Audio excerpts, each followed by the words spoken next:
Hi hello everyone, मैं कंचन। काफ़ी लंबे समय के बाद आपके सामने रूबरू हो रही हूँ। कुछ पंक्तियाँ लिखी थी, वो आज आपके सामने कहना चाहती हूँ, जो आपके लिए प्रेरणा स्रोत हैं। लोग कहते हैं कि जैसे तुझे तो आईना मैं दिखाऊंगा, पर यहाँ पर मेरी सोच बिल्कुल ही अलग है कि आपको किसी को आईना दिखाना नहीं है। तो जो मेरी सोच है वो आपके सामने कुछ पंक्तियों के रूप में मैं रख रही हूँ। आईना किसी को दिखाना नहीं है, बल्कि खुद आईना बन जाओ। आईना किसी को दिखाना नहीं है, बल्कि खुद आईना बन जाओ कि जो भी तुम्हें देखे उसका स्वयं का प्रतिबिंब आप में नजर आ जाए। तो ये मेरी सोच है।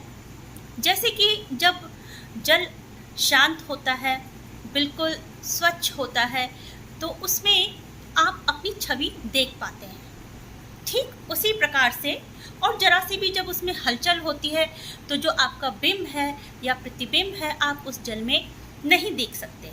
तो ठीक उसी प्रकार से आपका व्यक्तित्व होना चाहिए कि अगर किसी में कोई बुराई है, सामने वाले में कोई बुराई है और उसकी सोच ऐसी है कि तुझे तो मैं आईना दिखाऊंगा, तो एक शांत जल की तरह आप बिल्कुल ठहर जाओ और सामने वाले का जो एक क्रोध भरा प्रति उत्तर है या उत्तर है, उसका खुद का बिंब आप में और उसका खुद का व्यक्तित्व सामने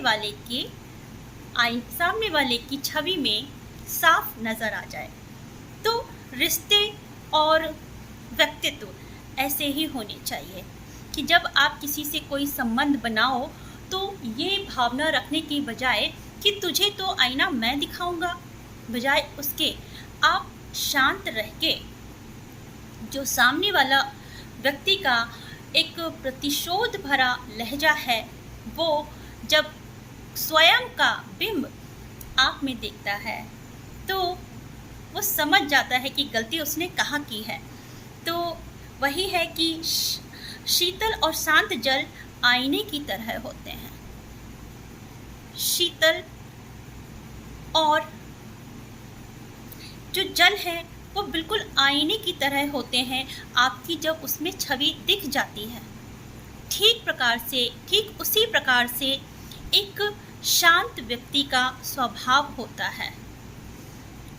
जब कोई क्रोध से भरा कोई व्यक्ति होता है और वो इस तरह से बातें करता है, तो आप उसी शांत जल की तरह रह के उसका बिंब अपने आप में दिख जाने दीजिए।